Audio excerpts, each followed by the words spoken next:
당신이 매일 아침 평소와 다름없이 커피를 주문하는 이 순간에도 주머니 속 화폐의 가치는 아주 조용히 증발하고 있습니다. 뉴스 화면 하단에는 지난 수십 년간 우리가 경제 위기라고 불렀던 순간에만 등장했던 숫자 1,500원이 선명하게 찍혀 있습니다. 1997년의 국가부도 사태나 2008년의 금융위기를 기억하는 사람들에게 이 숫자는 단순한 환율이 아니라 공포 그 자체로 다가옵니다. 하지만 텔레비전에 나온 전문가들은 지금의 상황이 과거와는 근본적으로 다르다며 당신을 안심시키기 위해 필사적으로 설명하고 있습니다.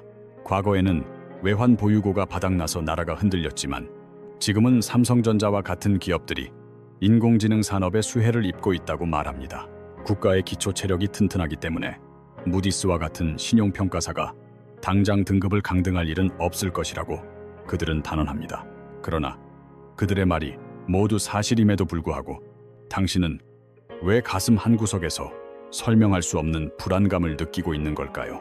그것은 지금의 1,500원이라는 환율이 일시적인 충격이 아니라 한국 경제의 구조 자체가 완전히 변해버린 결과이기 때문입니다. 과거의 위기가 갑작스러운 심장마비였다면 지금 진행되는 상황은 아주 천천히 혈관이 굳어가는 만성적인 질환과 더 닮아 있습니다. 금리라는 것은 경제라는 거대한 몸을 흐르는 피와 같아서 이것이 막히면 말초신경인 가게와 기업부터 괴사하기 시작합니다. 당신은 아마도 대출을 받아 아파트를 샀거나 주식시장에 참여하고 있는 수많은 평범한 사람들 중 한 명일 것입니다. 대다수의 국민이 변동금리로 주택담보대출을 받고 있는 이 상황에서 금리 인상은 곧 생존의 위협이 됩니다. 기업들 또한 자금 조달 비용이 상승하면서 투자를 줄이고 이는 결국 당신의 일자리와 소득을 위협하는 악순환을 만듭니다. 우리가 간과하고 있는 진짜 공포는 경제 지표가 나빠서가 아니라 오히려 경제가 버티고 있는데도 환율이 오르고 있다는 사실입니다. 이것은 외국인이 한국을 떠나는 것보다 한국 안에 있는 돈이 더 좋은 기회를 찾아 미국으로 탈출하고 있다는 증거입니다.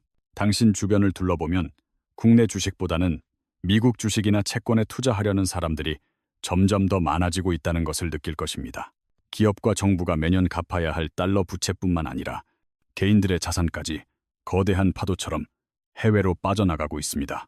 2008년에는 환율이 오르면 다시 내려갈 것이라는 믿음이 있었지만 지금은 구조적으로 내려가지 않을 수도 있다는 의심이 싹됩니다. 환율이 1,500원 근처에 머무는 것은 일시적인 현상이 아니라 이제 우리가 받아들여야만 하는 새로운 표준일지도 모릅니다. 만약 이 흐름이 바뀌지 않는다면 당신이 원화로 가지고 있는 모든 자산의 구매력은 앞으로도 계속해서 하락할 수밖에 없습니다. 당신이 미국 주식을 사기 위해 스마트폰 앱에서 환전 버튼을 누르는 그 순간 대한민국 경제의 가장 아픈 곳이 찔리게 됩니다. 이것은 단순한 재테크 유행이 아니라 더 높은 수익과 안전을 찾아 떠나는 자본의 본능적이고 필사적인 생존 이동입니다. 국내 기업들이 성장의 한계에 부딪혀 비틀거릴 때 당신은 바다 건너 애플과 엔비디아의 주주가 되기를 선택했습니다. 한국은 전 세계에서 유례를 찾기 힘들 정도로 빠르게 늙어가고 있으며 새로운 성장 동력은 점점 희미해지고 있는 것이 현실입니다. 저성장과 고령화라는 거대한 파도 앞에서 한국 내의 투자 기회는 자연스럽게 줄어들 수밖에 없는 구조적 한계에 봉착했습니다. 반면 미국은 끊임없이 혁신 기업이 쏟아져 나오며 전 세계의 자금을 거대한 블랙홀처럼 빨아들이고 있습니다.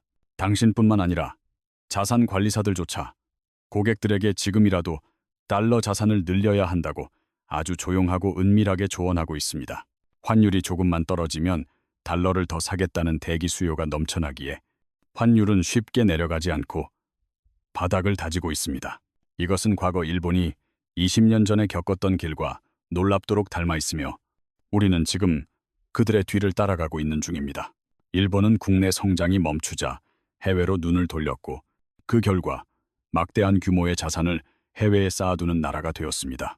한국도 이제 무역으로 물건을 팔아 돈을 버는 나라에서 해외 투자를 통해 이자 소득을 얻는 나라로 변해가고 있습니다. 하지만 이 거대한 전환 과정에서 준비되지 않은 사람들은 원화 가치 하락이라는 보이지 않는 세금을 매일 내야만 합니다. 당신의 월급은 원화로 고정되어 있지만 당신이 소비하는 에너지와 식량의 가격은 달러에 연동되어 오르고 있기 때문입니다. 이것이 바로 1,500원이라는 환율이 당신의 삶을 천천히 그러나 확실하게 조여오는 진짜 경제적 메커니즘입니다. 기업들은 수출로 번 달러를 국내로 가져오지 않고 그대로 해외 공장 증설이나 미국 현지 투자에 사용하고 있습니다. 개인과 기업 모두가 한국을 떠나 미국으로 향하는 이 거대한 흐름은 정부의 단순한 개입으로는 절대 막을 수 없습니다. 무디스의 신용 등급이 유지된다고 해도 시장 참여자들은 이미 돈의 흐름으로 한국 경제의 미래에 투표를 하고 있습니다. 당신은 이 투표의 결과가 긍정적일 것이라고 믿고 싶겠지만 차가운 숫자는 당신의 희망과는 다르게 움직입니다. 이제 우리는 인정해야 합니다. 과거의 성공 공식이 더 이상 통하지 않는 완전히 새로운 게임이 시작되었습니다. 이 게임에서 살아남으려면 단순히 열심히 일하는 것만으로는 부족하며 자본이 어디로 흐르는지 냉철하게 지켜봐야 합니다. 시장은 금리가 곧 내려갈 것이라고 막연히 기대하지만 환율이라는 거대한 벽이 그 희망을 가로막고 차갑게 서 있습니다. 한국은행은 자본 유출을 막기 위해 금리를 유지해야 하는 동시에 무너지는 서민 경제를 위해 금리를 내려야만 하는 딜레마에 빠졌습니다. 겉으로 보이는 경제 성장률 수치는 반도체 착시 현상일 뿐 그 이면의 전통 산업들은 이미 산소 부족으로 질식하고 있습니다. 인공지능 관련 산업은 숫자를 아름답게 포장해주지만 실제로 당신의 이웃이 일하고 있는 자동차와 건설 현장은 점점 얼어붙고 있습니다. 고용을 창출하고 사람들의 지갑을 열게 만드는 것은 자동화된 반도체 공장이 아니라 사람의 손길이 필요한 전통적인 제조업과 서비스업입니다. 인공지능의 성과를 제외하면 한국의 실제 경제 성장률은 충격적일 만큼 낮아져 사실상 성장이 멈춘 식물인간 상태와 다름없습니다. 당신이 뉴스에서 보는 성장률과 실제 체감 경기가 다른 이유는 소수의 대기업만이 과실을 독점하고 나머지는 말라가고 있기 때문입니다. 중앙은행이 금리를 내리지 못하고 주저하는 사이 한계에 몰린 자영업자와 중소기업들은 소리 없이 폐업을 준비하고 있습니다. 만약 금리를 섣불리 내린다면 환율은 1,500원을 넘어 통제 불가능한 영역으로 치솟을 수 있는 치명적인 위험이 도사립니다.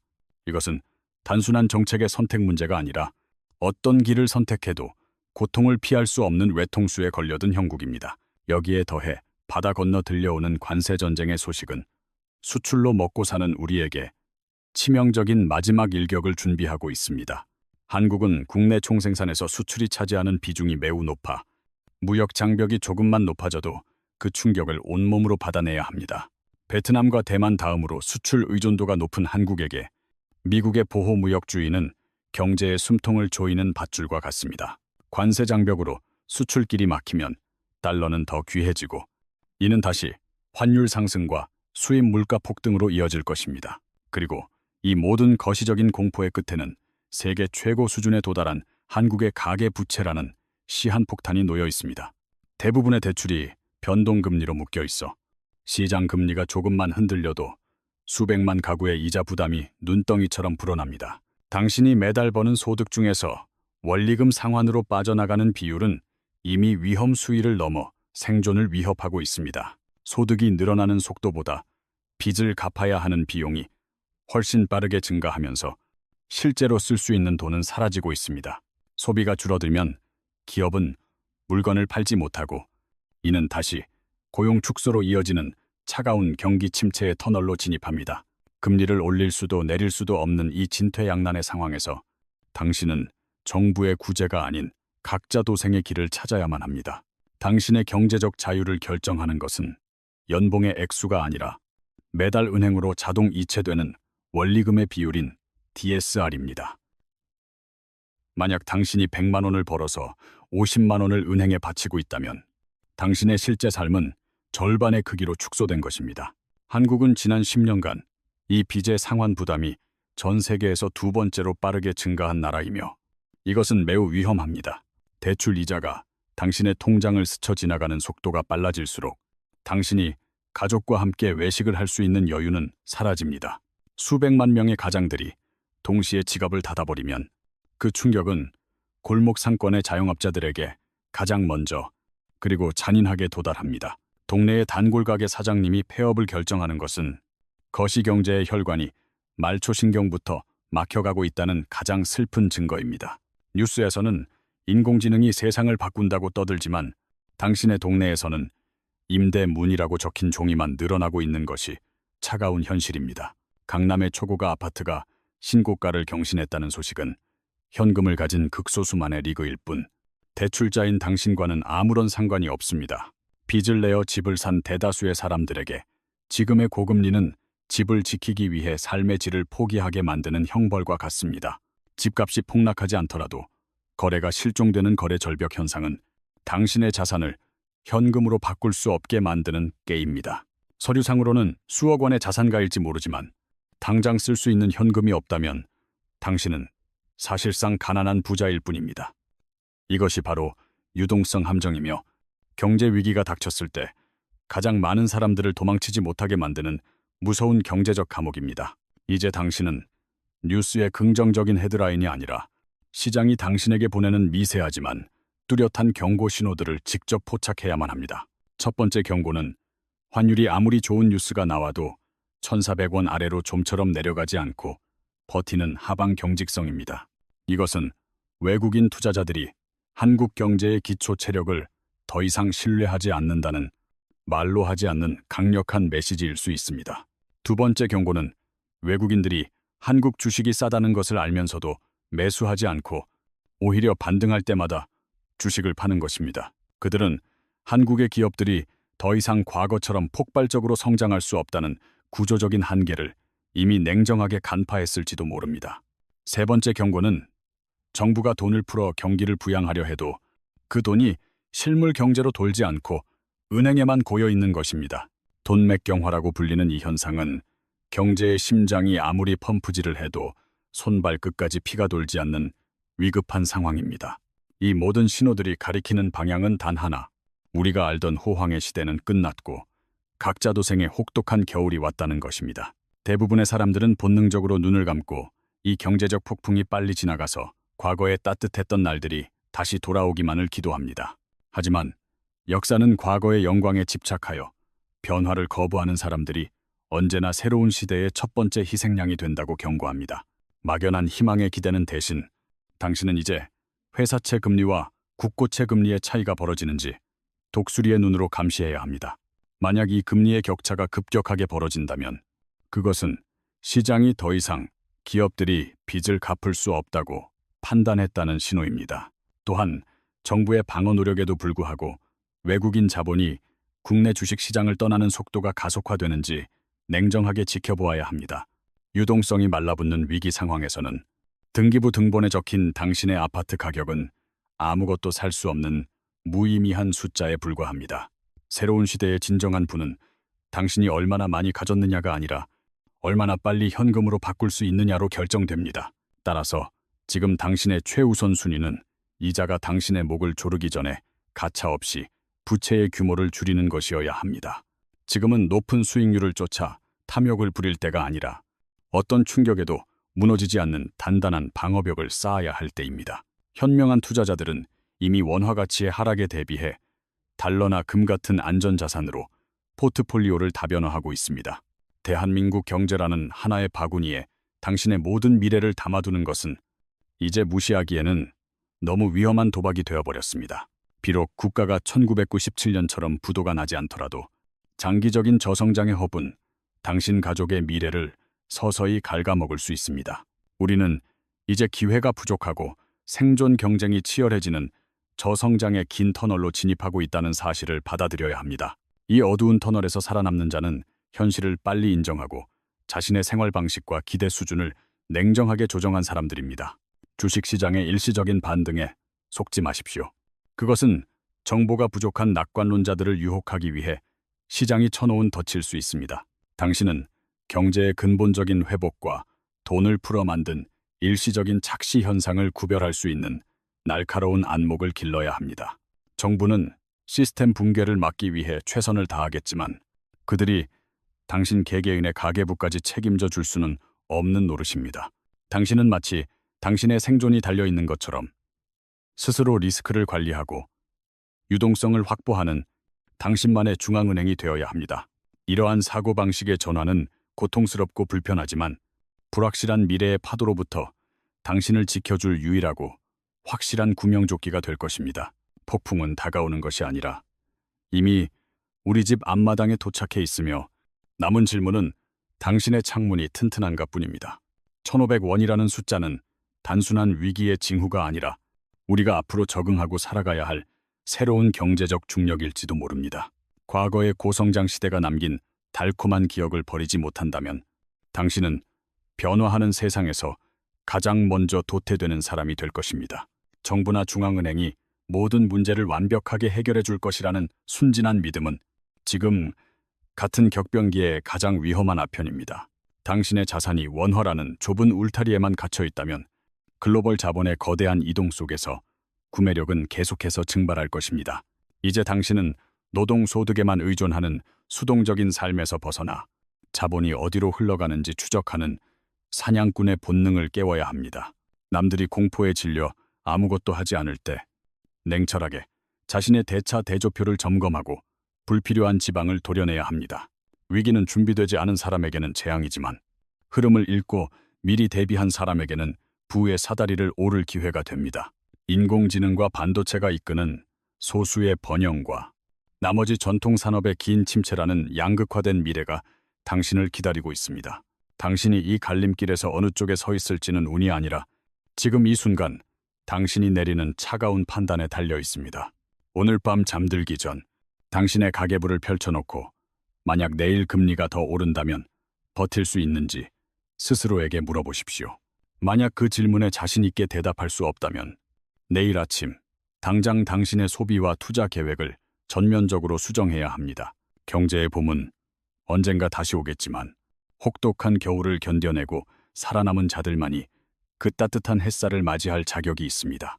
시장은 당신에게 친절하게 경고해주지 않으며 오직 결과로만 당신의 선택이 옳았는지를 아주 냉정하게 증명할 것입니다. 지금 들리는 경고음이 단순한 소음인지 아니면 대피 신호인지 판단하는 것은 이제 오롯이 당신의 몫으로 남아 있습니다. 부디 이 이야기가 당신의 막연한 불안감을 잠재우는 진통제가 아니라 구체적인 행동을 시작하게 만드는 불편한 자극이 되기를 바랍니다. 1484. 이것은 단순한 수치가 아닙니다. 여러분의 피 같은 자산이 실시간으로 증발하고 있다는 소름 끼치는 공습 경보입니다. IMF 시절보다 더 깊고 컴컴한 경기 침체의 터널이 입을 벌렸습니다. 그때는 스쳐 지나가는 폭등이었지만 지금은 1480원이라는 숫자가 우리 경제의 바닥이자 지지선으로 굳어버리는 절망적인 국면입니다. 정부는 국민연금까지 동원해 방어선을 구축하겠다고 호언장담하지만 시장의 판결은 이미 내려졌습니다. 우리 국민의 구매력은 해외 투기 자본의 먹잇감이 되어 처참히 짓밟히고 있습니다. 1480원 시대는 이제 거부할 수 없는 현실이자 한국 경제의 새로운 표준이 되어버렸습니다. 단순한 일시적 발작으로 치부하기에는 사태의 위중함이 뼛속 깊이 파고들었습니다. 작년 말 종가가 1472원 수준이었을 때 정부는 무슨 수를 써서라도 그 아래로 묶어두겠다고 큰소리 쳤었습니다. 그러나 시장의 반응은 냉혹하다 못해 싸늘합니다. 이제 1480원 밑을 구경하는 것조차 기적이 되어버린 상황에서 정부가 내놓는 대책들은 그저 공허한 메아리처럼 느껴질 뿐입니다. 무엇보다 심각한 문제는 이 환율을 막겠다고 국민들의 마지막 생명줄인 국민연금에까지 무리하게 손을 대고 있다는 점입니다. 외환시장 안정을 핑계로 국민의 노후 자금을 급한 불 끄는 소방수로 투입하는 이 위태로운 도박이 도대체 누구를 위한 선택인지 묻지 않을 수 없습니다. 연금 곳간을 열어서라도 환율 방어에 안간 힘을 쓰고 있지만 국제 금융시장에서 원화 가치는 이미 날개 없는 추락을 거듭하며 최악의 하락폭을 기록 중입니다. 이것은 단순한 수치 변동이 아닙니다. 대한민국이라는 국가의 국부가 통째로 국경 밖으로 유출되고 있다는 명백한 증거입니다. 통화 가치의 하락은 곧 우리가 쥐고 있는 자본의 힘이 소멸한다는 뜻과 같습니다. 같은 금액을 벌어도 예전만 한 물건을 살 수 없고 세계 무대에서의 경제적 위상은 갈수록 쪼그라들고 있습니다. 관치 금융의 틀에 갇혀 시장을 억지로 짓누르려 할수록 그 반작용은 부메랑이 되어 더 크게 돌아옵니다. 국민의 노후 자산이 환율 방어의 총알바지로 전락한 지금 우리가 진짜 두려워해야 할 것은 환율 그 자체가 아니라 컨트롤 타워의 판단 착오와 정책 부재입니다. 국제금융시장은 한국 정부의 던질식 처방을 비웃고 있습니다. 전 세계 화폐 중 원화가 유독 맥을 못 추는 이유를 단순히 대외 여건 탓으로만 돌릴 수는 없습니다. 내부적으로 터진 정치적 불확실성과 무능한 경제 대응이 합작해 만들어낸 비극적 결과물입니다. 이대로라면 국민들의 피땀 어린 노후 자금만 허공에 뿌려지고 환율은 통제불능 상태로 치닫게 될 것이라는 공포가 시장을 지배하고 있습니다. 이런 재앙적인 상황에서 우리는 근본적인 의문을 던질 수밖에 없습니다.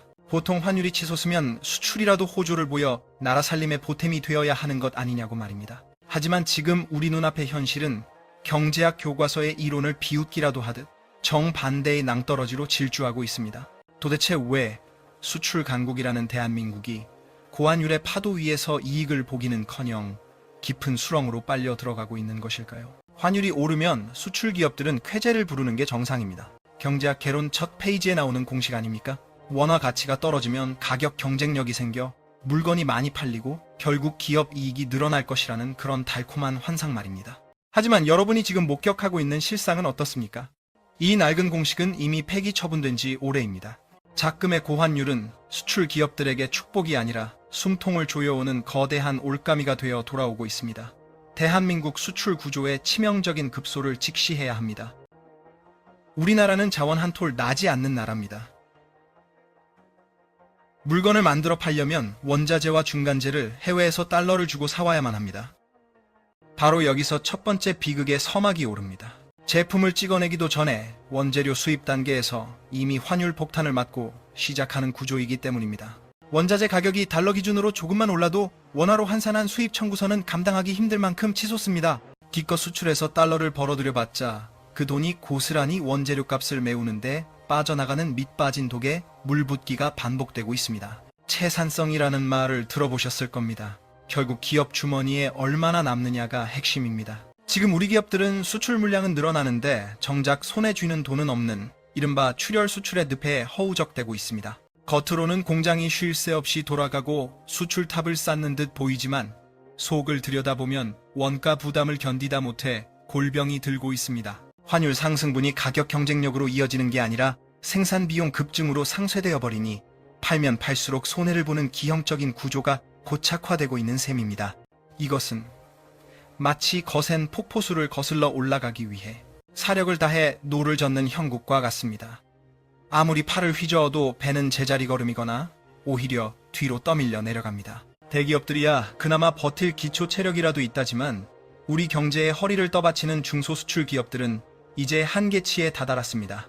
환차익이라는 신기루를 쫓다가 원가 상승이라는 거대한 해일에 휩쓸려 나가는 이 잔혹한 현실을 정부는 언제까지 모른 채 할 생각입니까? 우리가 철석같이 믿고 의지했던 경제 공식들이 산산조각나는 지금 우리는 껍데기가 아닌 본질을 꿰뚫는 질문을 던져야 할 때입니다. 소위 수출 효자라 칭송받던 산업 현장의 이면에서 실제로는 어떤 비명과 곡소리가 터져나오고 있는지 그 처참한 실상을 낱낱이 파헤쳐봐야 합니다. 대한민국 산업화의 상징과도 같았던 대구 섬유단지의 기계소리가 멈추고 있습니다. 그 속내를 들여다보면 상황은 우리가 짐작하는 것보다 훨씬 더 절망적입니다. 지금 대구의 공장들은 단순한 불황을 넘어 생존의 한계점에서 비명을 지르고 있는 실정입니다. 한때 국가산업의 심장이라 불렸던 그곳이 고환율이라는 직격탄을 맞고 속절없이 무너져 내리고 있습니다. 현장의 반응은 싸늘하다 못해 처절합니다. 환율이 오르면 수출 대박 아니냐는 철없는 소리에 기업인들은 피눈물을 쏟으며 반문합니다. 이제는 물건을 팔면 팔수록 빚더미에 앉게 되는 기형적인 구조가 굳어버렸다고 말입니다. 도대체 무엇이 그들의 숨통을 조이고 있을까요? 가장 치명적인 뇌관은 바로 우리 내부 생산 사슬의 붕괴에 있습니다. 과거엔 실을 뽑는 기초 원사 단계부터 최종 완제품 출하까지 모든 공정이 우리 기술과 손끝에서 완성되었습니다. 허나 원가 절감이라는 미명 하에 중간 허리 역할을 하던 기업들이 줄도산하거나 해외로 빠져나갔고 그 빈자리는 누가 차지했겠습니까? 바로 중국입니다.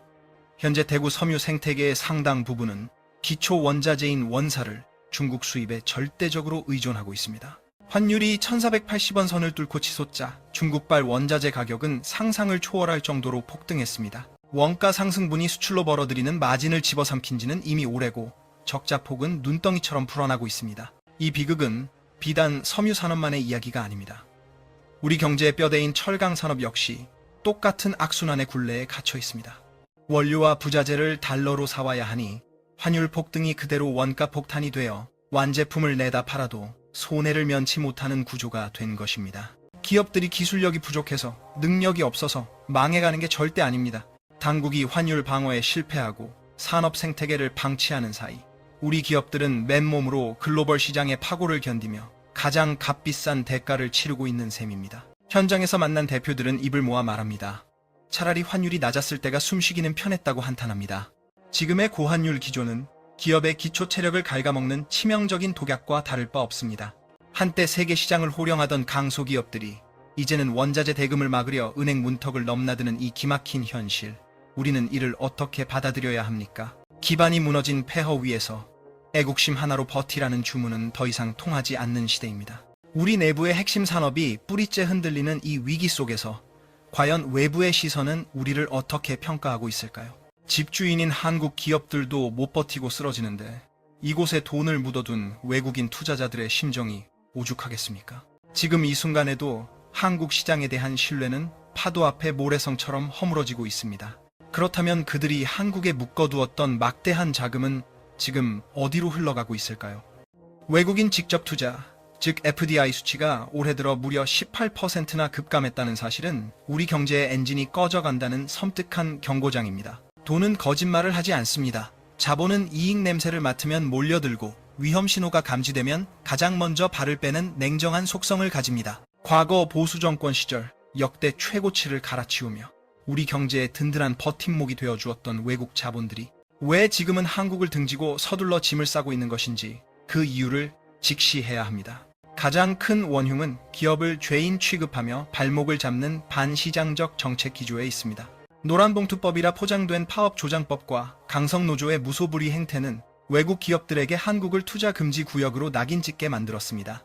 여기에 주 52시간제라는 경직된 규제와 생산성을 고려하지 않은 가파른 임금 인상까지 겹치니 어느 제정신인 투자자가 한국에 공장을 짓고 돈을 풀겠습니까? GM 같은 글로벌 대기업들조차 한국 시장의 미래를 어둡게 보며 탈출 타이밍만 재고 있는 게 현실입니다. 신규 투자 유치는커녕 기존 자본마저 빠져나가는 셀코리아 상황에서 달러 공급줄은 갈수록 말라붙고 있습니다. 환율 안정을 위해선 시장에 달러가 돌아야 하는데 들어오는 수도꼭지는 꽉 막히고 나가는 배수구만 활짝 열려 있으니 원화 가치의 추락은 너무나 당연한 수순 아니겠습니까? 정부가 규제 개혁을 외치면 뭐합니까? 입법권을 쥔 거대 야당은 기업의 숨통을 조이는 법안만 찍어내고 있습니다. 이런 척박한 토양에서 외국인 투자자들에게 한국은 더 이상 매력적인 시장이 아니라 언제 터질지 모르는 시한폭탄과 같은 존재가 되어버렸습니다.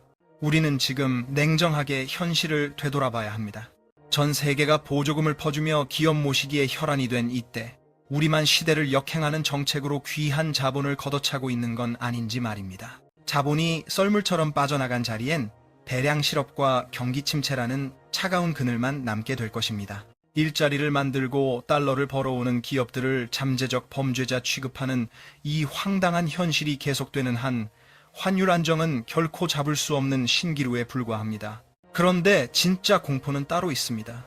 우리를 떠나는 게 비단 외국인 투자자들 뿐만이 아니라는 사실입니다. 우리 기업들조차 생존을 위해 울며 겨자 먹기로 막대한 달러를 싸들고 태평양을 건너야만 하는 가혹한 숙제를 안고 있습니다. 강대강으로 치닫는 국제 정세소, 트럼프라는 거대한 변수가 우리에게 청구할 계산서의 금액은 상상을 초월할 것입니다.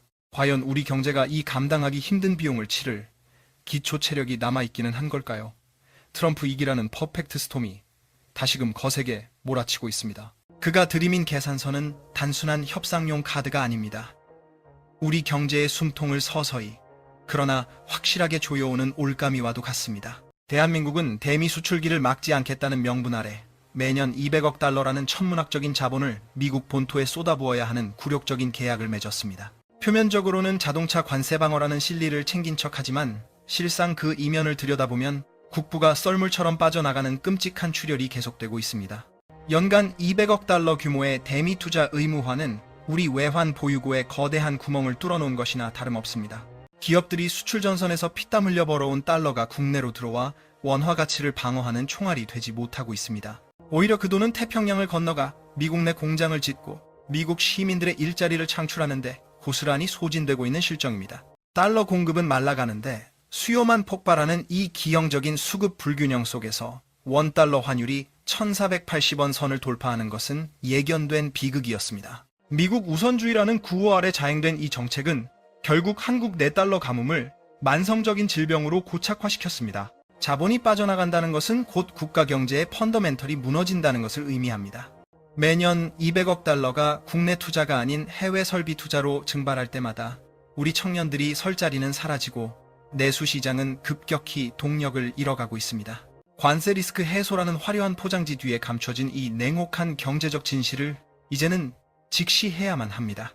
대한민국은 이제 자력으로 환율을 방어할 능력을 상실해가고 있으며 이는 장기적인 저성장과 침체의 서막을 알리는 신호탄일 뿐입니다. 우리는 200억 달러라는 숫자가 가진 경제적 무게감을 뼈저리게 재인식해야 합니다.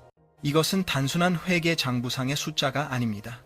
우리 경제의 혈액과도 같은 외화가 강제로 펌프질당해 외부로 유출되는 사실상의 국부 유출입니다. 협상장에서 악수하며 웃는 정치인들의 쇼맨십 뒤편에서 실물 경제를 떠받치는 허리는 뚝뚝 끊어져 나가고 있습니다. 미국은 한국의 투자를 반기며 고용지표 상승에 환호하겠지만 그 박수 소리가 커질수록 한국 경제가 가라앉는 침몰음은 더욱 뚜렷해질 것입니다. 이 기울어진 운동장에서 과연 우리는 언제까지 버틸 수 있을까요?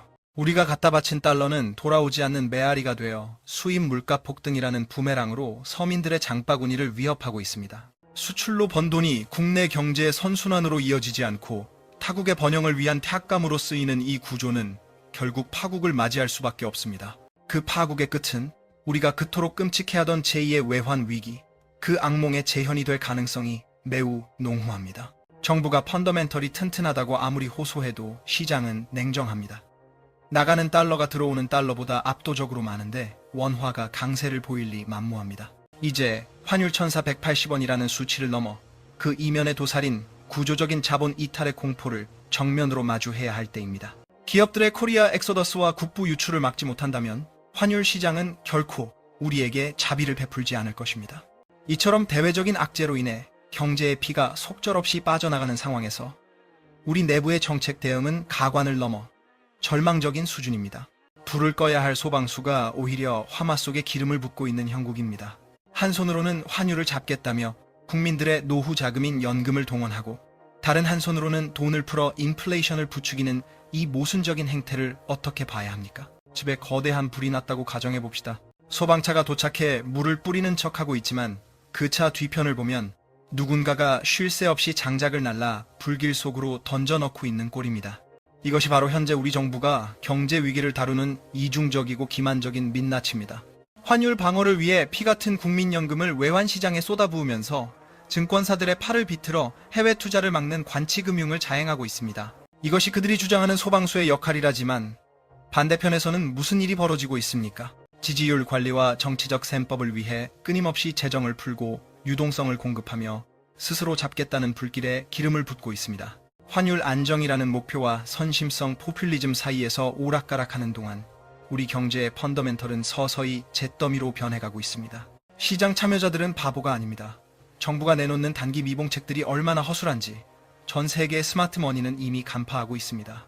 환율 방어의 핵심은 결국 시장의 신뢰입니다.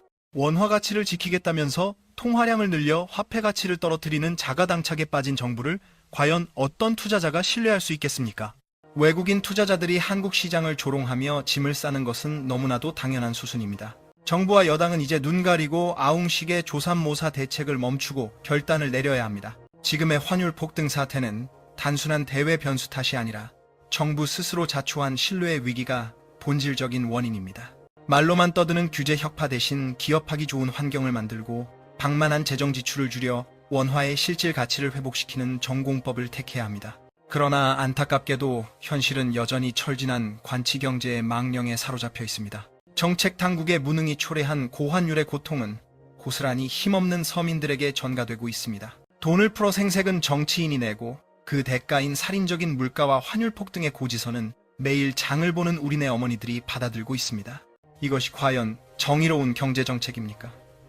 우리는 지금 당장 소방차 뒤에 숨어 장작을 던지는 자들의 손목을 낚아채야 합니다.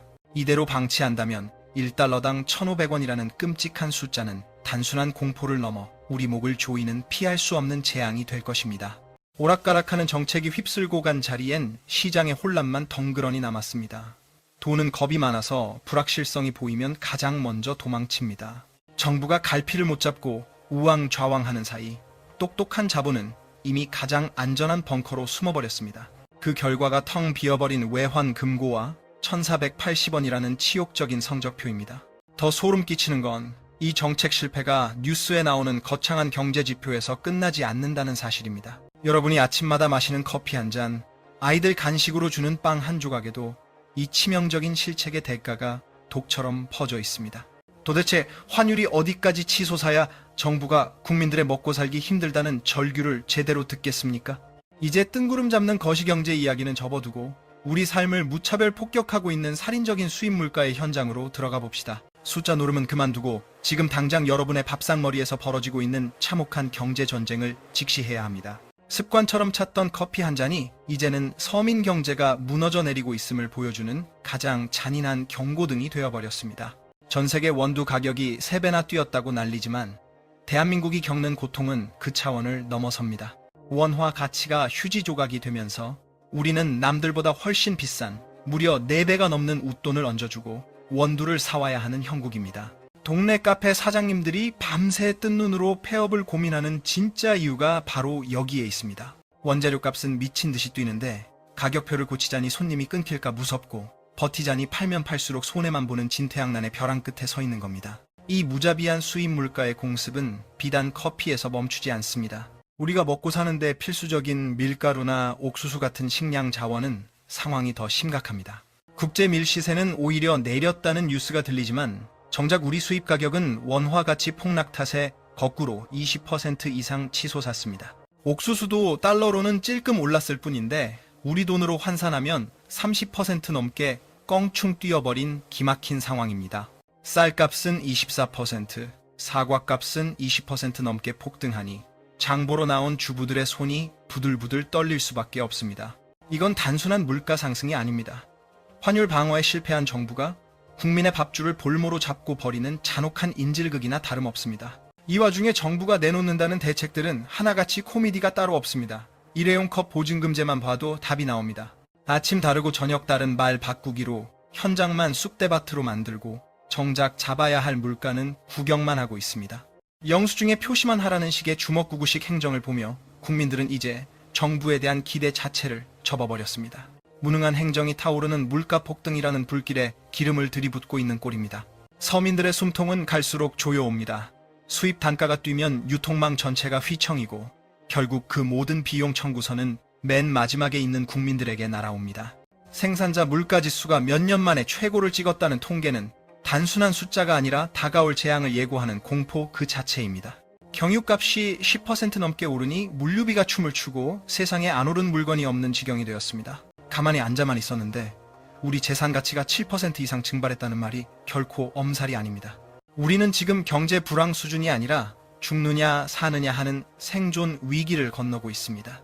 커피 지수, 햄버거 지수가 가리키는 결말은 섬뜩할 정도로 명확합니다. 국민들의 지갑은 이미 텅 비었고 오락가락하는 정책 탓에 시장의 신뢰는 바닥을 뚫고 지하로 내려갔습니다. 이대로라면 성실하게 땀 흘려 일하고 마시는 커피 한 잔의 소소한 여유마저 사치스러운 꿈이 되어버릴 겁니다. 과연 이 길고 어두운 터널 끝에 빛이 있기는 한 걸까요? 무섭게 휘몰아치는 경제 몰락의 소용돌이 속에서 우리는 과연 내 피 같은 돈을 지켜낼 수 있을까요?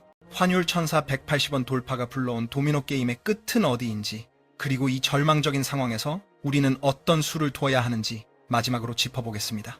환율 1,480원은 단순한 데이터가 아닙니다. 대한민국이라는 배가 침몰하고 있음을 알리는 최후의 사이렌입니다. 작금의 사태를 만든 진짜 원흉은 해외 환경 탓이 아닙니다.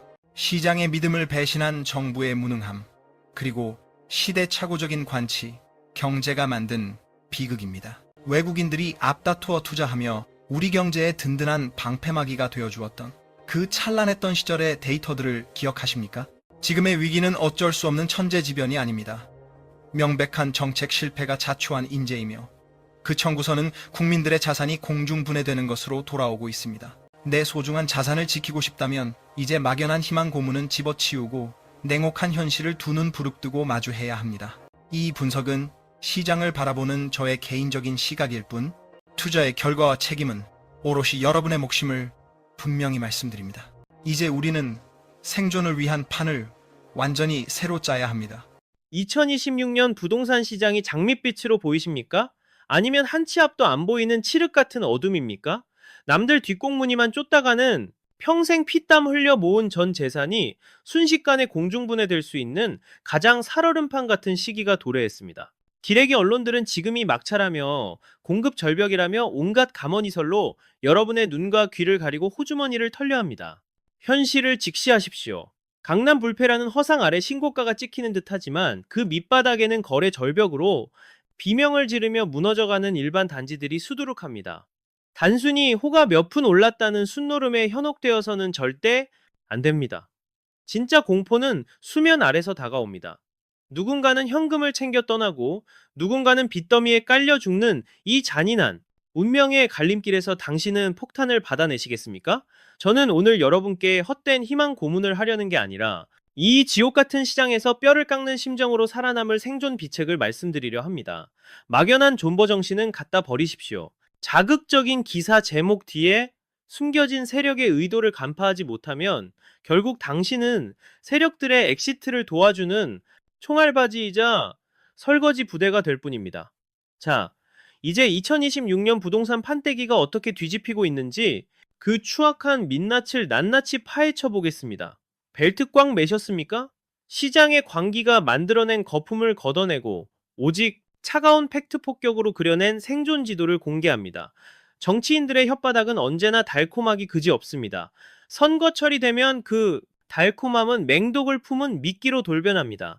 2026년 6월 지방선거를 앞두고 쏟아질 각종 개발 호재들은 여러분의 곳간을 채워주려는 게 아니라 그들의 금배지를 지키기 위한 쇼일 뿐입니다.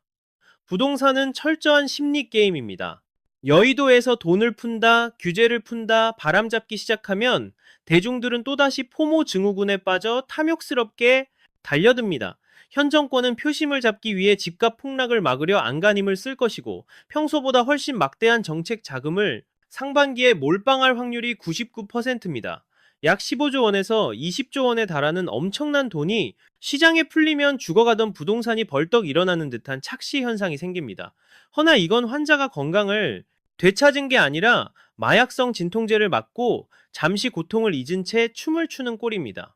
총알이 있어야 전쟁을 하듯 돈이 있어야 집을 삽니다. 그러나 대한민국 가계부채는 이미 터지기 일보 직전입니다. 정부가 영끌해서 만든 돈줄이 마르는 시점은 기가 막히게도 선거가 끝나는 6월 직후가 될 겁니다. 상반기 내내 언론은 바닥 찍었다고 선동하며 여러분을 사지인 고점으로 유인할 겁니다. 거래가 좀 트이고 호가가 몇 천만 원 뛰었다는 뉴스에 혹해 추격 매수 버튼을 누르는 순간 당신은 평생 모은 돈을 상투에 헌납하고 다가올 폭락장의 공포를 맨몸으로 견뎌야 하는 신세가 됩니다. 상고하죠. 즉 상반기 고점, 하반기 저점은 피할 수 없는 운명입니다. 상반기의 반짝 반등은 고수들에게는 탈출구가 되겠지만 멍하니 있는 개미들에게는 지옥행 급행열차입니다. 선거용 펌핑질이 끝나고 밀려올 허무함과 이자 폭탄을 감당할 자신이 있으십니까? 제발 차갑게 머리를 식히십시오. 지금은 빚을 내서 투기할 때가 아니라 가짜 돈이 만든 신기루에서 깨어나 진짜 위기를 방어해야 할 골든타임입니다. 정치적 쇼와 조작된 통계가 판치는 이 아수라장에서 살아남으려면 숫자의 이면을 꿰뚫어 봐야 합니다. 상반기에 벌어질 이 광란의 파티가 파장할 무렵 여러분은 듣도 보도 못한 충격적인 청구서를 받아들게 될 것입니다. 정부가 필사적으로 숨기는 진짜 악재는 선거 후의 공백 따위가 아닙니다. 강남 노른자위 서리풀을 기점으로 시장에 가격 생태계를 박살내버릴 반값 아파트라는 쓰나미가 몰려오고 있습니다. 정부가 감춰둔 히든카드는 단순한 물량 공세가 아닙니다. 집값의 기준점 자체를 리셋해버리는 겁니다. 서리풀 지구 지정을 신호탄으로 쏟아질 공공분양 물량은 기존 집주인들의 숨통을 끊어놓을 가장 확실한 저승사자입니다. 과거 이명박, 정권 시절 보금자리 주택이 시장에 가한 핵폭탄급 충격을 복기해 보십시오. 당시 강남 아파트 평당가가 3천만 원을 비웃을 때 정부는 세곡 자곡 지구에 평당 800만 원에서 1200만 원이라는 말도 안 되는 헐값을 찍어버렸습니다. 시세의 절반도 안 되는 이 파괴적인 가격은 강남 불패라는 견고한 성벽을 단숨에 허물었고 그 후 10년 가까운 암흑기를 불러왔습니다. 지금 준비 중인 서리풀 프로젝트 역시 그 파괴력은 동일합니다. 2026년 1월 서리풀 지구가 꿈틀대기 시작하면 시장의 매수 심리는 급속도로 냉각될 수밖에 없습니다. 눈치 빠른 자산가들은 이미 계산 끝냈습니다. 굳이 거품 낀 헌 아파트를 고금리 이자 내가며 설거지할 이유가 없기 때문입니다. 누군가는 공급이 부족하다 지저대며 지금이라도 사라고 부추기지만 정부가 대놓고 시세의 60% 가격에 새 집을 주겠다고 선포하는 순간 그 모든 상승 논리는 휴지 조각이 됩니다. 이건 단순한 공급 대책이 아니라 시장의 가격 질서를 뒤엎는 게임 체인저이자 혁명입니다. 강남 한복판에 이런 가격 파괴자가 등판하면 그 충격파는 수도권 전체를 집어삼킬 것입니다. 서리풀 당첨이라는 로또를 노리는 대기 수요가 쌓일수록 기존 아파트를 사줄 사람은 씨가 마르게 될 것입니다. 정부는 이미 이 카드로 시장에 과열을 시키고 하락 압력을 가할 방아쇠를 당겼습니다. 결국 상투잡은 고점에 물린 영혼들은 이제 거대한 공포의 파도를 견디지 못하고 투매라는 최후의 버튼을 누르게 될 겁니다. 이런 아비규환 속에서도 언론은 여전히 앵무새처럼 공급이 부족하다는 낡은 레퍼토리만 반복하고 있습니다. 그들이 지저대는 공급 부족설이 얼마나 새빨간 거짓말인지 우리가 맹신했던 통계가 얼마나 교묘하게 비틀려 있는지 똑바로 직시해야 합니다. 정부가 던진 이 강력한 가격 충격파는 결국 시장을 덮고 있던 거품의 민낯을 처참하게 까발리게 될 테니까요. 참 기이하지 않습니까? 서리풀 같은 확실한 폭락 시그널이 켜졌는데도 왜 매주 나오는 부동산 지표는 뻔뻔하게도 상승을 외치고 있는데도 것일까요? 뉴스 헤드라인을 장식하는 붉은색 상승 화살표, 그 뒤에 숨겨진 추악한 조작의 기술을 이제는 꿰뚫어 봐야 합니다. 통계는 숫자로 포장된 가장 정교한 사기극입니다. 매일 아침 눈을 뜨면 집값이 얼마 올랐다는 세뇌에 가까운 기사를 마주합니다. 하지만 그 숫자가 연성되는 더러운 뒷골목을 한 번이라도 들여다본다면 당신은 더 이상 뉴스를 휴지 조각보다 못하게 여기게 될 겁니다. 한국부동산원이 발표하는 주간 데이터는 사실상 시장의 눈을 가리는 오염된 쓰레기 데이터나 다름없습니다. 주식판에서 삼성전자나 하이닉스 같은 대장주 몇 놈이 지수를 왜곡하듯 부동산 판에서도 똑같은 착시 현상이 판을 칩니다. 송파구의 대장이라 불리는 엘스나 리센츠, 트리지움 같은 1만 5천 세대급 매머드 단지를 봅시다. 여기서 신고가 딱 하나만 터져도 통계 시스템은 송파구 전체가 불기둥이라도 솟은 양 계산해버립니다. 나머지 수만 세대의 아파트는 거래 절벽에 시달리며 가격이 곤두박질 치고 있어도 이 거대 단지의 숫자 노름이 모든 진실을 묻어버리는 겁니다. 실제로 송파구 안쪽 거여동이나 마천동 같은 지역은 조용히 무너져 내리고 있는데도 언론은 오직 잠실이라는 화려한 간판만 비추며 송파구 전체가 불장인 양 떠들어댑니다. 이것이 바로 기레기들이 시장을 선동하고 선량한 시민들을 설거지 부대로 전락시키는 전형적인 수법입니다. 애초에 주간 통계라는 시스템 자체가 악의 근원입니다. 한 달 뒤에나 나올 정확한 실거래가는 뒷전이고 당장 매주 자극적인 속보를 쏟아내는 이유는 단 하나입니다. 식어가는 시장에 인공호흡기를 대고 여러분의 불안 심리를 자극해 억지로라도 거래를 만들어내려는 수작입니다. 이 썩은 통계를 믿고 상투를 잡는 순간 당신의 전 재산은 정확히 반토막날 카운트다운에 들어가는 셈입니다. 지표는 불장이라는데 왜 내 집은 파리만 날리는지 그 서늘한 의구심을 품어본 적 없으십니까? 그것은 당신이 보고 있는 숫자가 시장의 진짜 체력이 아니라 오직 상위 1% 그들만의 리그에서 벌어지는 기형적인 거래만을 반영하고 있기 때문입니다. 이제는 이 숫자 최면에서 깨어나야 합니다. 조작된 통계가 쌓아 올린 바벨탑은 결국 실물 경제의 냉혹한 칼바람 앞에서 와르르 무너질 운명입니다.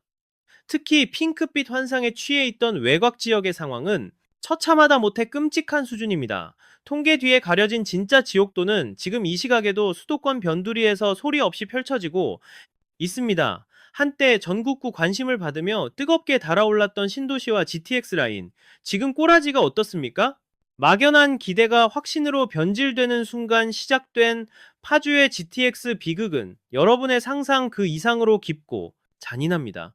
호재가 현실이 되면 집값이 뛴다? 그게 바로 당신의 통장을 갉아먹는 가장 위험한 망상입니다. 파주 운정 GTX의 노선 개통은 축포가 아니라 비극의 서막을 알리는 장송곡이었습니다. 선반영이라는 단어를 절대 우습게 보지 마십시오. 2021년 당시 파주의 아파트 값이 17억 원을 찍었을 때 시장은 이미 2026년의 미래가치까지 영혼까지 끌어다 태워버린 상태였습니다. 막상 열차가 기적을 울리자 사람들은 차가운 현실에 직면했습니다. 강남까지 빨라진 건 맞지만 그 대가로 지불해야 할 17억 원이라는 거금이 과연 타당한가에 대한 회의감이 시장을 덮친 겁니다. 20억 원은 거뜬하다던 전문가들의 호언장담은 연기처럼 흩어졌고 현재 시세는 12억 원대까지 처참하게 주저앉았습니다. 고점에 물린 사람들은 이제 열차를 타고 강남으로 출근하며 매달 통장에서 빠져나가는 살인적인 이자와 원금을 보며 피눈물을 그려나가며 삼키고 있습니다. 용인과 평택의 상황은 더 심각합니다. 삼성전자가 수백 조를 붓내 세계 최대 반도체 클러스터가 들어오네 하며 바람을 넣자 영끌족들이 불나방처럼 달려들었습니다. 기업이 잘 나가고 공장이 서면 집값은 무조건 떡상한다는 유치원생 수준의 단순한 논리에 속은 겁니다. 평택은 지금 미분양의 무덤이 되었습니다. 삼성의 기술이 세계를 제패하고 주가가 천장을 뚫어도 정작 그 동네 비싼 아파트를 받아줄 매수 호구는 보이지 않습니다. 이미 호재는 가격에 다 녹아있는데 뒤늦게 소문 듣고 막차 탄 개미들만 텅 빈 유령 도시에서 서로 눈치 게임만 하고 있는 꼴입니다. 소문에 사서 뉴스에 팔라는 주식판의 판절에 피 튀기는 법칙이 부동산에서도 그대로 증명된 결과입니다. 외곽 지역 인프라여 살기는 편해질지 모릅니다. 하지만 그게 자산 가치의 무한 우상향을 보증수표처럼 보장하진 않습니다. 오히려 교통이 뚫릴수록 중심지로 모든 인프라와 수요가 빨려 들어가는 빨대 효과만 강력해지고 외곽은 잠만 자는 베드타운으로 전락할 위험이 큽니다. 당신이 맹신했던 GTX의 마법과 반도체 신화는 결국 먼저 진입한 세력들이 털고 나가기 위해 깔아둔 화려한 꽃길에 불과했습니다. 이제는 뼈저리게 인정해야 합니다. 남들이 다 좋다고 환호성을 지를 때 뛰어드는 건 이건 투자가 아닌 도박이며 그 종착역은 예외 없이 비참한 파산이었습니다. 경기도 외곽이 무너져 내리는 걸 목격하고서도 설마 강남만은 무사할 것이라며 스스로를 위로하고 계십니까? 강남은 절대 침몰하지 않는 방주이자 영원한 상승장이라는 그 맹목적인 믿음, 여전히 유효합니까? 하지만 철옹성이라 믿었던 강남의 심장부조차 이미 쩍쩍 갈라지는 파열음이 터져 나오고 있습니다. 애써 외면하려 했던 강남의 비참한 민낯과 그 화려한 장막 뒤에서 벌어지는 소리 없는 추락을 이제는 두 눈 부릅뜨고 직시해야 할 시점입니다. 강남 불패라는 신앙, 그것이야말로 당신의 이성을 마비시키는 가장 위험한 안대입니다. 강남 3구의 모든 아파트가 신고가를 갱신 중이라는 언론의 호들갑은 새빨간 거짓말이자 대중을 사지로 내모는 기만전술에 불과합니다. 지금 강남 내부에서는 잔혹할 정도의 양극화와 계급 분리가 가속화되고 있습니다. 압구정 현대나 반포의 랜드마크들이 수십억 원을 호가하며 축포를 터뜨릴 때 그 화려한 조명 뒤편에 수많은 나홀로 아파트와 소규모 단지들은 비명 한 번 지르지 못하고 수장되고 있습니다. 당신은 그저 강남이라는 타이틀에 혹해 거액을 쏟아부었다가 탈출구 없이 갇혀버리는 생지옥을 상상해 본 적 있습니까? 적나라한 사례를 하나 던져드리겠습니다. 강남구 역삼동의 한 나홀로 아파트는 한때 15억 원까지 치솟으며 기세를 떨쳤으나 현재는 12억 원대까지 곤두박질 쳤습니다. 강남의 32평형 아파트가 12억 원이라는 사실, 뉴스에서 떠들어대는 30억, 40억짜리 강남과는 전혀 다른 차원의 이야기 같지 않습니까? 아무리 땅이 좋아도 세대수가 적고 브랜드 파워가 없는 단지들은 하락장의 쓰나미를 버티지 못하고 가장 먼저 시장에서 삭제되고 있습니다. 그런데 왜 이런 섬뜩한 진실은 뉴스에 한 줄도 실리지 않을까요? 건설사와 언론사가 카르텔을 형성해 강남 불패 신화를 지켜내야만 당신 같은 호구들을 판으로 끌어들일 수 있기 때문입니다. 소수 대단지 신축의 그들만의 리그가 강남 전체의 온도가 될 수는 없습니다. 송파구의 상황도 판박이입니다. 잠실 엘리트 단지만 신고가 행진을 벌일 뿐 그 외곽 지역은 상승 엔진이 꺼진 지 오래이며 하방 압력에 짓눌려 신음하고 있는 게 팩트입니다. 강남이니까 무조건 오른다는 막연한 미신에 전 재산을 몰빵하는 짓은 투자가 아니라 자살 행위입니다. 부자들의 안전자산이라 불리던 강남 부동산마저 이제는 냉혹한 옥석 가리기 시즌에 돌입했습니다. 꿈에서 깨어나십시오. 당신이 동경하는 강남은 조작된 통계와 자극적인 헤드라인이 빚어낸 허상의 가능성이 농후합니다. 내 돈을 지키고 싶다면 강남이라는 간판 뒤에 숨겨진 뼈아픈 상생 양극화의 실체를 직시해야 합니다. 강남의 균열은 서막에 불과합니다. 시장이 공포에 질려갈수록 대중의 불안을 먹고 자라는 어둠의 세력들이 독버섯처럼 창궐하기 시작합니다. 전문가라는 가면을 쓰고 여러분의 피 같은 돈을 노리는 사냥꾼들이 어떤 덫을 놓고 기다리는지 그 추악한 실체를 까발려드릴 차례입니다. 시장의 위기는 개미들에겐 재앙이지만 포식자들에게는 축제입니다. 집값이 곤두박질치고 영끌족들이 비명을 지를 때 그 공포심을 자양분 삼아 기생하는 가짜 전문가들이 판을 칩니다. 유튜브에서 수백억 자산가라며 자신을 포장하고 경매 필승법을 전수하겠다는 자들을 가장 경계하십시오. 상식적으로 생각해 봅시다. 진짜 돈이 복사되는 경매 비법이 있다면 왜 생판남인 당신에게 그걸 퍼주겠습니까? 경매는 구조적으로 입찰자가 늘어날수록 낙찰가는 치솟고 수익률은 박살나는 제로섬 게임입니다. 제 살 깎아먹으면서까지 노하우를 나누겠다는 말은 애초에 성립할 수 없는 새빨간 거짓말입니다. 그들이 강의를 팔고 고액의 유료 멤버십을 돌리는 진짜 이유는 딴 데 있습니다. 경매 수익이 아니라 여러분이 갖다 바치는 비싼 수강료로 그들의 감당 불가능한 대출 이자를 틀어막고 있는 게 잔혹한 진실입니다. 자산이 100억이라며 거들먹거리는 인간들의 장부를 까보면 기가 찰노릇입니다. 100억 원짜리 빌딩 명의는 갖고 있지만 순자산은 고작 7, 8억 원에 불과하고 나머지는 95%에 달하는 빚더미로 채워져 있습니다. 금리 폭등과 공실률 증가로 임대 수익이 쪼그라들자 이들은 당장 길거리에 나앉을 처지입니다. 그래서 택한 생존 방식이 바로 성공한 멘토 행세를 하며 수강생들을 모아 그 돈으로 돌려막기를 하는 겁니다. 특히 소액으로 건물주 되기라며 공동투자를 꼬드기는 곳은 쳐다보지도 마십시오. 지난 30년간 공동투자로 재미를 본 케이스는 10%도 안 되며 대부분은 진흙탕 소송전과 자산 공중분해라는 파국을 맞았습니다. 사고가 터졌을 때 그들은 결단코 당신의 돈을 책임져 주지 않습니다. 수수료와 강의료만 챙겨서 유유히 사라지면 그만입니다. SNS 속의 화려한 수익 인증샷과 호화로운 라이프 스타일은 전부 당신의 눈을 멀게 하기 위한 무대 소품일 확률이 매우 높습니다. 진짜 자산 관리는 남의 입에 내 운명을 맡기는 게 아니라 스스로 리스크를 검증하고 통제하는 능력에서 출발한다는 걸 명심하십시오. 남의 빚잔치 설거지나 해주는 호구가 되어 평생 모은 피땀을 허공에 뿌리시겠습니까? 사기꾼들이 쳐놓은 거미줄을 피했다고 해서 지금 당장 매수 버튼을 누를 타이밍은 아닙니다. 진짜 기회는 시끌벅적한 잔치판이 아니라 모두가 절망하고 떠나간 폐허 속에서 조용히 싹트고 있습니다. 2026년 하반기 시장에 보이지 않는 곳에서 판을 뒤엎을 거대한 쓰나미가 몰려오고 있습니다. 섣부른 판단은 벼락거지로 전락하는 급행 열차입니다. 기회는 오직 침묵하며 때를 기다리는 자에게만 찾아옵니다. 2026년 하반기는 우리가 믿어왔던 시장의 모든 공식이 산산조각 나는 변곡점이 될 것입니다. 언론이 떠들어대는 공급, 부족이라는 거짓 선동에 속아 빚더미에 앉는 건 자살행위나 다를 바 없습니다. 진짜 물량폭탄은 이제부터 투하됩니다. 창릉과 왕숙 등 3기 신도시 물량이 하반기부터 본격적으로 시장을 강타하면 기존 아파트들은 대체 불가능한 위기에 처하게 될 겁니다. 특히 고양 창릉 신도시를 예의주시하십시오. 창릉은 물리적 거리로만 봐도 일산보다 서울의 턱 밑에 있습니다. 서울, 접근성이 압도적인 입지에 최신 기술로 무장한 새 집이 헐값에 나오는데 도대체 누가 낡아 빠진 일산 아파트를 제값 주고 사겠습니까?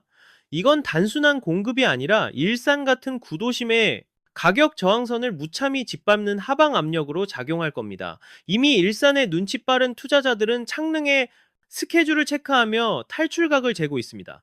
하반기로 갈수록 정부가 제시하는 공공분양가는 시장의 새로운 척도가 될 것입니다. 이 기준점이 바닥을 찍으면 주변 시세는 알아서 무릎을 꿇고 하향, 평준화될 수밖에 없습니다. 그런데도 상반기에 일시적 반등에 취해 지금이 막차라고 외치는 자들은 시장에 거대한 해이를 읽지 못하는 아마추어들입니다. 진짜 승부사들은 화려한 축포가 끝난 뒤 찾아올 싸늘한 빙하기를 노립니다. 2026년 하반기엔 정책 대출도 말라붙고 입주 폭탄까지 터지면서 시장은 철저하게 매수자가 갑이 되는 세상으로 뒤집힐 겁니다.